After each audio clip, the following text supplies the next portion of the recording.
Good morning, good afternoon, and good evening, wherever you are. Welcome to episode 11 of How to Thrive as a Human in an AI World. This week we're talking about planning and disappointment.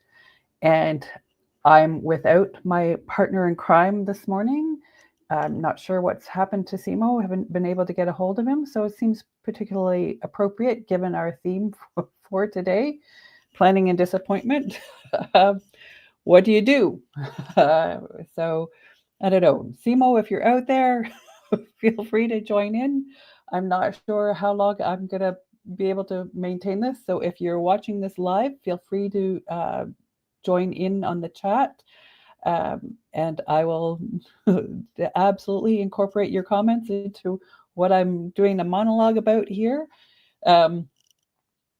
Yeah, make it a chat. And if you would like to join me on stage, let me know that too. And I'll see how I might add you in the middle of things here.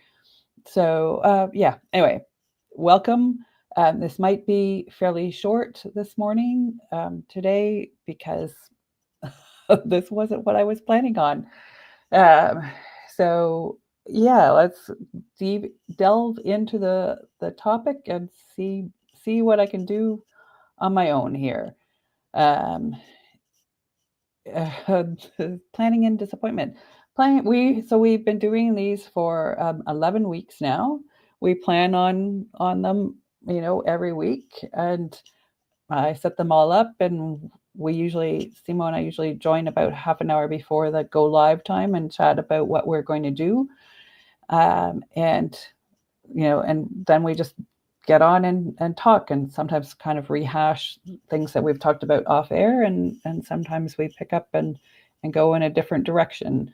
A couple of times we've had people join us, and that's worked out well. We have someone joining us next week, actually, to talk a bit about relationship and transactions, and yeah, how everything's become very transactional and we seem to have lost relationship.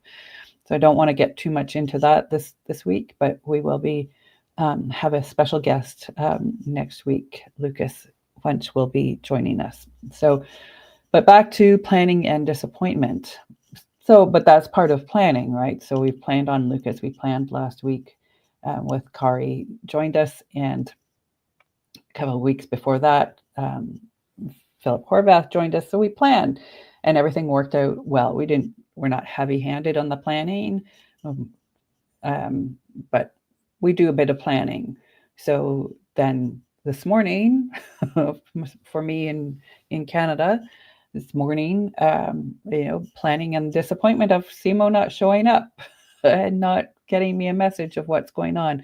I hope that he's all right. And I could be disappointed, and I am disappointed not to have the discussion with him, because we both enjoy these LinkedIn lives, and so yeah, so I'm disappointed, but I'm also up for the challenge of seeing what I can do on my own. So yeah, like I say, feel free to join me. I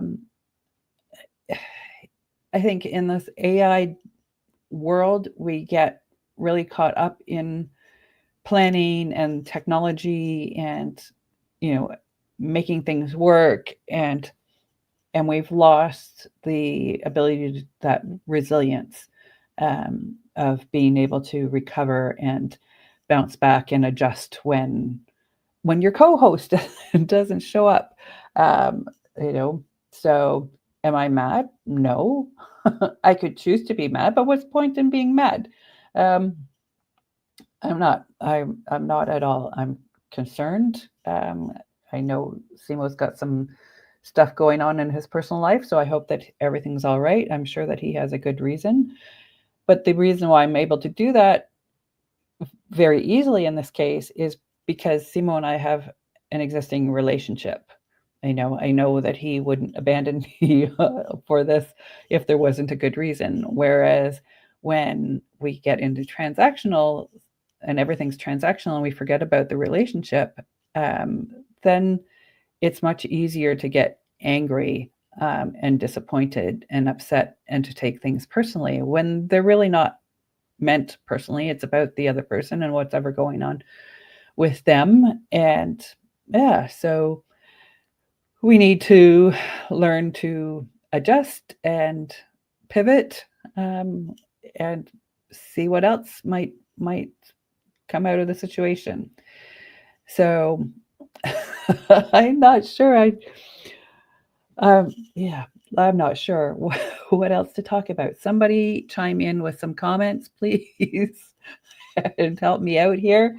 Um, Maybe I'll open the window actually on LinkedIn and see if anybody's there live. If not, I think I might just,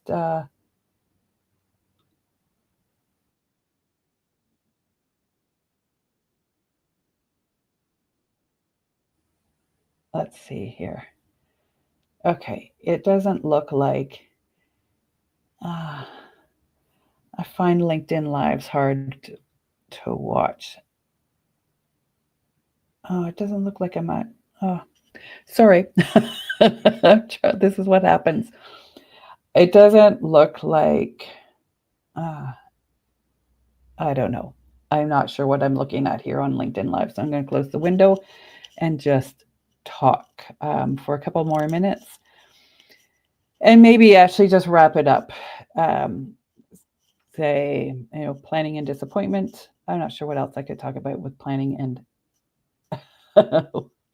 what what was that? The short summary of your discussion.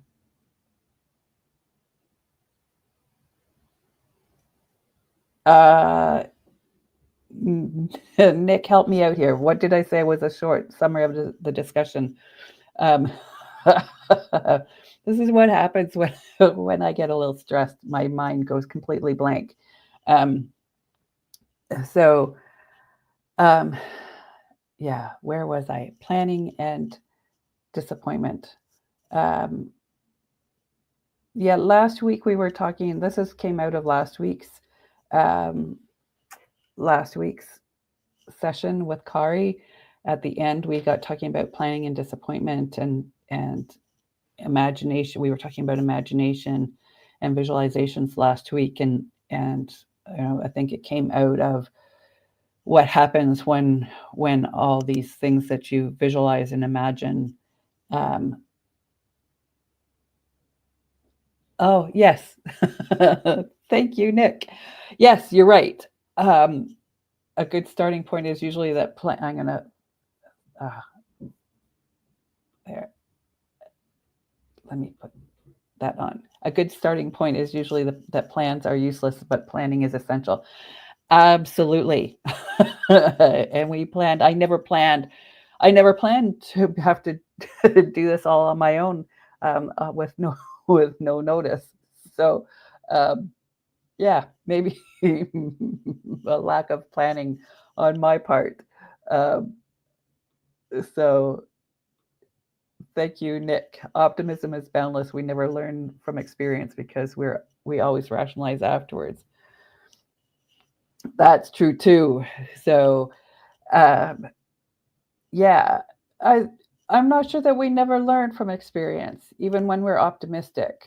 I think with optimism, it maybe takes us longer to see the patterns, because of the rationalization. I think the optimism gives us hope that, well, if we just tweak this, and I can certainly attest to getting caught up in um, that cycle of, well, if I just tweak this, and I think about, I started out my career I was going to be an accountant, and my undergrad's in accounting, as some of you will know, and that, you know, I wrote the exams, 4 times, the qualifying exams 4 times, which is all you can write them without having to do some serious rework. But every every time I failed, I'm like, oh well, I just need to study harder. I just need to do this. I just need to go and do this prep course or that prep course, or do so. I need a tutor, and I failed to acknowledge and recognize that it was actually the stress of the situation that was causing me to the failures. Um, because this is late 80s and early 90s, no one really talked about mental health and stress, at least not the way it gets talked about now. And so it was only after the fourth failure that I kind of went, guess it was the stress. Guess it wasn't all the exam courses, because I actually did really well on the prep courses and with the tutors and things.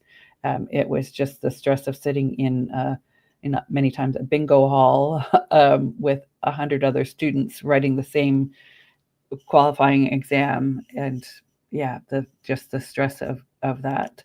And so I think I did learn. I just learned too late for it to make a difference in becoming an accountant.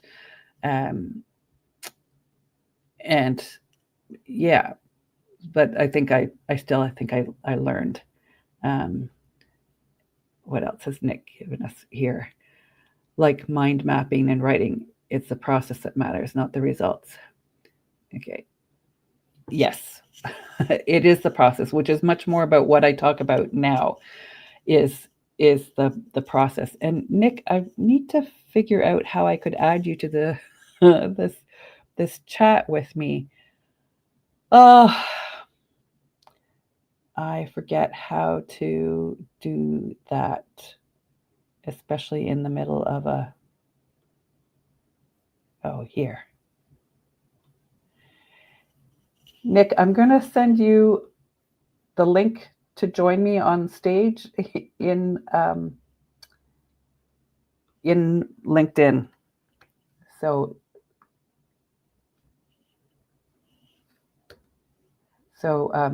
go and look at your LinkedIn, Nick, and you can join me on stage. And we can't, because you're doing a good job feeding me questions and stuff. So, yeah, okay, back to your latest question. Nick, I've just sent you the link. Nothing like making it up as you go. Mind mapping and writing is the process that matters, not the result. Yeah, and I say that to people when we paint in my Radical KM workshops and classes. It's about getting the paint on the canvas. It's not about what it looks like. We're not trying to get an exhibition in the Louvre or in an art gallery in the Art Gallery of Ontario, or anything like that. We're just need to go through the process, the writing process, the creative process, and see what happens, see what comes out of that, see what connections our brains make, and hopefully in many cases certainly be pleasantly surprised by the outcome because it was unexpected. So yeah. Nick, I hope you found the link. And Nick, if you don't want to join me, that's fine too, but I do appreciate you putting these prompts in the chat. So if you would like to join me, feel free. Yeah, and this is part of the reason why I've gotten into art and creativity is because I think the process is important, much more important than the outcomes, because of the learning that happens. Yay, Nick's joined. What did I do? Nick. Thank you, Nick. Are you on? I think you're on. I don't see you, Nick. I can hear you. No, can you hear me? I can hear you. Okay, now I've got my camera off because I'm sitting here in filthy clothes. I've been working outside this morning. Oh. So I look like I've slept under a hedge. I have no issue with that. If you want to turn your camera on, but if you want to leave it off, that's fine too. But yeah, no worries about that. I appreciate you stepping into the breach. Well, I feel your pain. I've done lots of webinars, and it's a little bit like people going to watch Formula One, and they always stand at the corners. And the reason they stand at the corners is because they want to see the action when things go wrong. So people join webinars to see what happens when it goes wrong. And I often get in that place when doing technical demos. Yeah, when there's the tech will work just fine as long as you're not in a demo. As soon as you get in a demo, it, Then it does something you've never seen before. yes. But anyway, what was the thesis then of your plan discussion? I mean, planning and disappointment. It's an intriguing title. Is it that planning that things generally never work the way you thought they would? Yeah, An explanation of that. yeah, and just, we've got so caught up in the technology and, the process of that and plan everything out and don't really leave space for failure and disappointment and how to deal with it when it doesn't work. Because you're absolutely right. The what was it? One of your comments you put in the you need to plan, but um, the plan never goes to the way you think. So you need to be flexible and adaptable. What there's a saying, um, something about planning, failing to plan is planning to fail, right? And so so I believe that you need to plan, have some idea of Yeah. how things are going to go, Yes. but you also need to not hold on so tightly to the plan that when it doesn't go the way you expect, that you don't learn and adopt and pivot, take in that information and adjust the plan. Yes. So I think Yes. that the technology has gotten us away from being able to do that. Um, some of those, which makes us more, that resiliency and that ability to pivot, I would say is a human thing Yeah. more than something that AI is capable of doing. Absolutely. I think people thrive when they need to adapt, when they need to be creative, when they need to think on their own. That's when people come into their own. And almost every single project I've seen in more than 40 years now um, has been completed, big or small, been completed by some exceptional effort towards the end, some crisis that had to be resolved when people actually stopped relying on technology, relying on plans, relying on procedures, and just did what they knew had to be done. Yeah. And that it seems that what plans do is they reduce your options.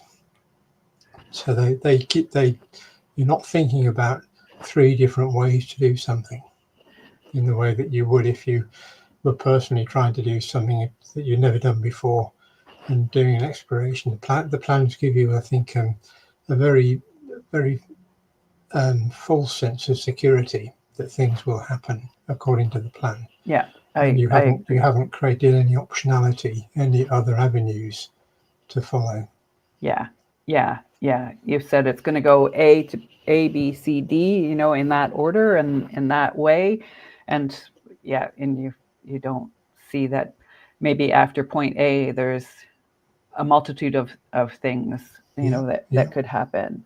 So, and I think that's one of the things why I failed my accounting exams so many times is we always had to state our assumptions, and I would get caught up in stating all of my assumptions and answering the question, and then but in realizing all the assumptions, I'm like, oh well, if that assumption is wrong, then I need to do this and this, and if that assumption is wrong, then so I would make these huge long answers, and I really only had 10 minutes to answer the question to move down to the onto the next one, yeah, and so yeah, I think that was was seeing all the possibilities is what caught me up there. yeah, So and yeah, and so you get into an analysis paralysis thing too, and so it's that ability to go, okay, we're done, we're moving on, not waiting yeah. for perfect information or perfect Absolutely, outcome. yes, yes, I know. yes.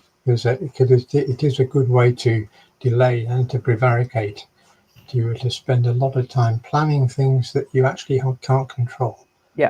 And that's what a lot of plans contain. They contain elements and assumptions, as you say, that are actually outside of your control because Yeah. I wrote some time ago, a little while ago, about projects as complex systems. And if you plan a project, you are assuming that it's complicated, but not necessarily complex. That is, you simplify and you assume that that things that you actually have control over everything and that things will go the way you want to. But then the system intervenes and your plan is off the rails in the first 5 minutes, and something that you can't actually control and didn't foresee, leaves you with no route forward. Yes, yes, yes. Which is again why I have had that experience myself many times, and it probably is one of the things that led me to to art and bringing art into knowledge management, is because I recognized that that was missing in my approach, and that I needed to bring some creativity and I'm going to say open-mindedness into to things, and help Yes, people get yes, outside of that paralysis analysis box and that planning, and just go, well, and even like this morning, just wing it and see what happens. So yeah, now I'm sitting here yes. talking to you. So your day's gone from bad to worse. No, it's gone from to good, because it's been a long time since we chatted, and I appreciate the conversation, and See, that you reached out and offered a hand when I was well, sputtering. I thought I'd sat there and watched you stew for long enough, you know.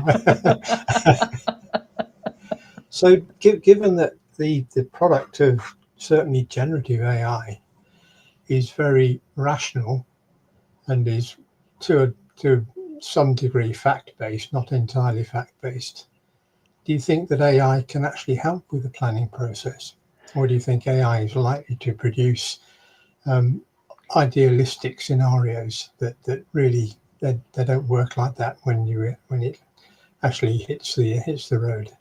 I think what AI is good for is coming up with an initial draft of things. So it could potentially come up with an initial draft, and at least this is how I use it. Although I don't use it in planning, I'm using it for other purposes. But I think that how I use it for what I'm doing in creating, uh, doing some stuff around course creation, is to give me an initial draft of, like, these are the things you want to think about, and then I go and fill it in, and make the corrections to what it said, because it's just an algorithm. It's just Yes. based on math and how often words appear together. So it hallucinates. I've gotten better with my prompts, certainly, but it's I think it's good for that initial prompt. But then I think that's where an experience and knowledge and reflection needs to come in, and say, okay, this is a draft. What can go wrong? What is it missing? What is just plain wrong with this? And what do I do, Yeah. now? And this is one of the things that concerns me about AI, is we're taking that, I'm going to say, initial struggle, that learning process, out of creating the plan in the first place. And if you don't have the experience in the background to say, oh, hold on, this plan is missing a really important step at step number 3, and we're just someone with no experience that is being paid at a beginner rate, says, oh, look, I've got this plan, I'm going to go and implement it, and they don't know that it's going to fail at step 3, and it's going to fail spectacularly, while someone with some experience would have said, oh, but it's missing this, and made some edits and some corrections and things. And so I feel like AI is it's good for a first draft. It's not good for an end product, and it's not good if you don't have the experience to know where it's wrong. Yeah, that's the paradox of AI, is that if you think it's going to help you to do something that you can't do, that's a trap, because you need to know your subject to be able to assess what it's telling you. If you don't know your subject and you accept what it tells you, then you're putting yourself at risk Yep. quite a lot there. Yep. So do you think that do you think people could actually ever learn from repeated failures of plans, or do you think they learn by doing planning themselves? There's a difference between being given a plan that doesn't work. Can you learn from that? And creating your own plan that didn't work. You might more likely to learn from the latter. Yeah, I think you're more likely to learn if you've created the plan and then it's Yes. failed because you created it. Went through that thinking process, and you know what your logic was and why you planned it that way. And and then so it's much more meaningful when it fails at step 3. Whereas if AI has created the plan and you implement it and it fails at step 3, you don't really know what the logic was in why why the Yeah. AI put it in step 3, and so then you need to investigate, or I don't really know what happens then, whether you just go back to the AI and said, well, it failed at step 3, give me a new plan, or whether there's some time for reflection and analysis and figuring out. I think there still is the possibility of learning in that scenario, but Yeah. I think it's less likely. I think it's more likely that they'll go back to AI and say, well, failed at step 3, give me a new plan. Do it again. But that's what a lot of project managers spend their careers doing anyways, replanning. Yeah. 2 weeks in, we need a new plan. Yeah, there was a project I did a long time ago that the project manager on the client side, we went through 6 project managers in like 6 weeks. So it was always replanning and getting somebody up to speed. It was Yeah. crazy. So yeah, it's the and that's the only project that I ever say that I really failed on. It ended up being months and months over schedule because of issues on the client side. Yeah.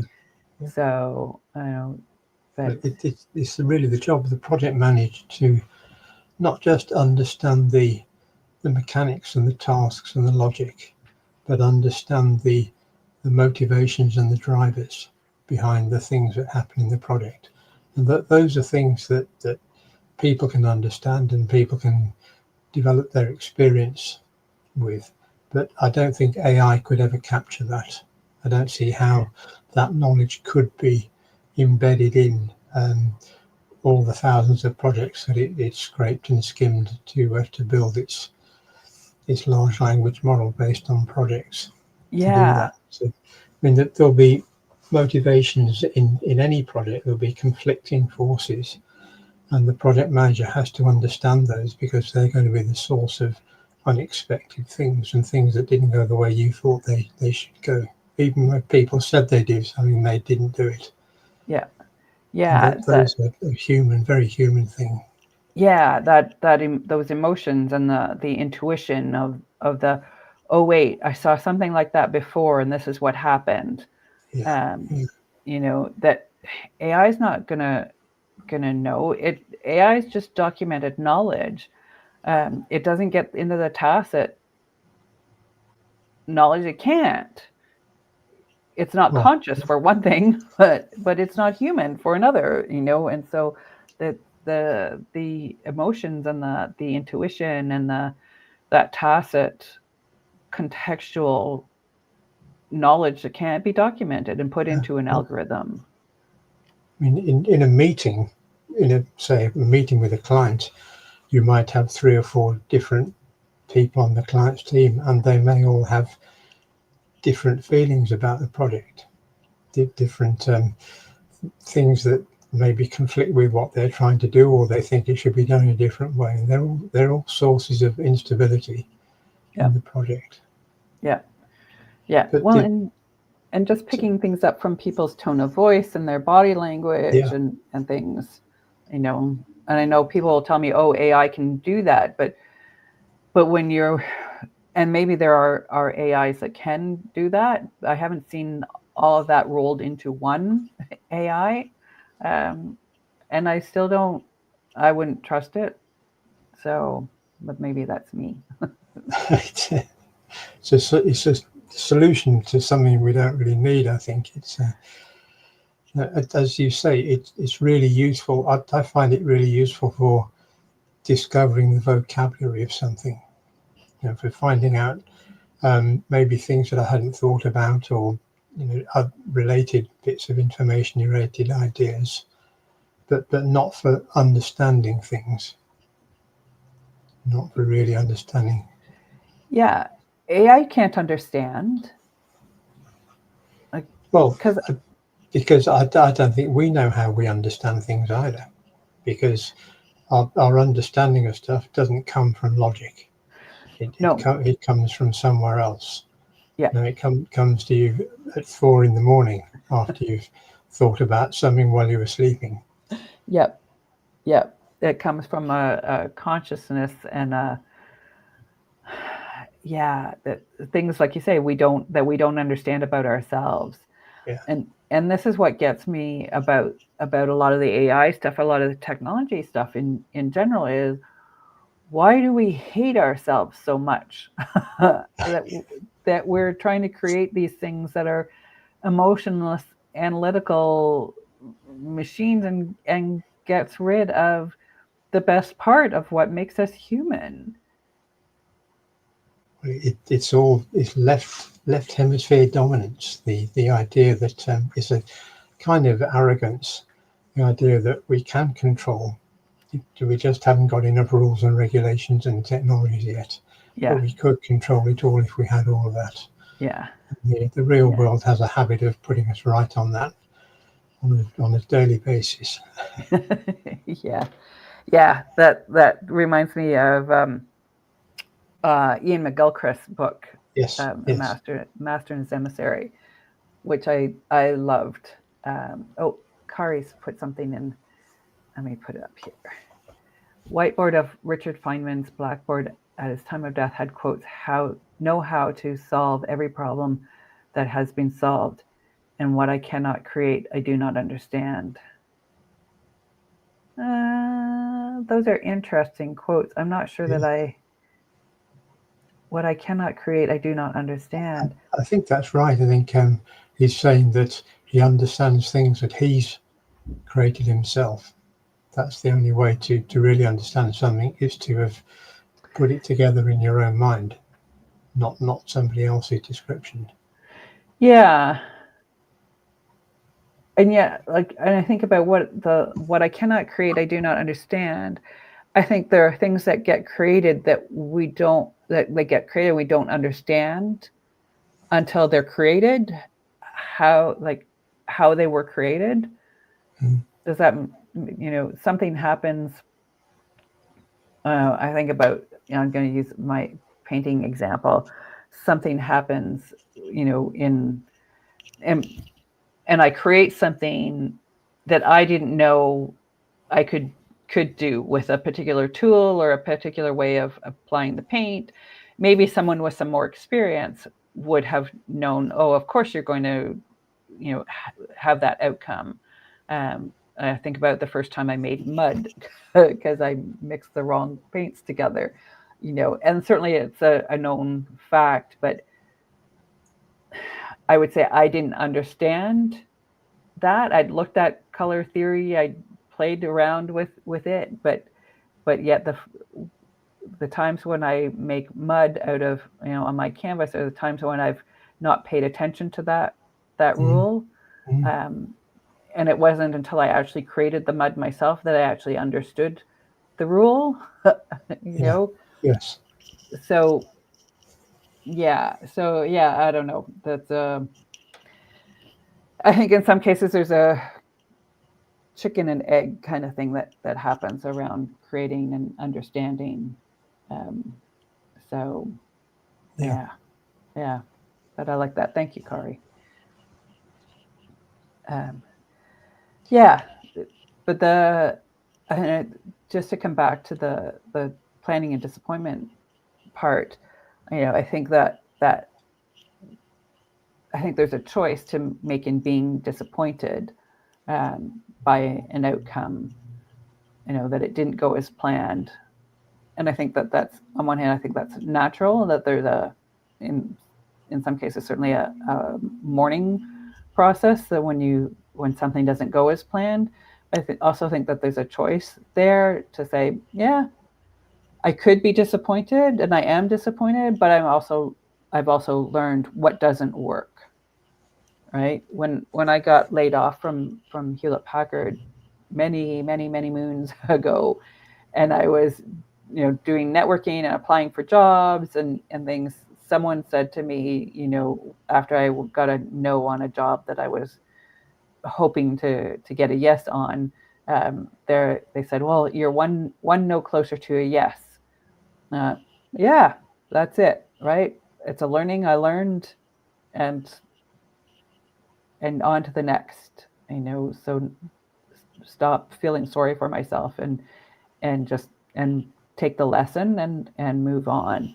Um, Learn that step three, is where it's going to blow up, and what can we do to mitigate that? Can we break step three down into more parts? Should we have step two be different so that it's feeding into a different step three? Approach it with some curiosity and some with that learning, that continuous learning mindset, and figure it out.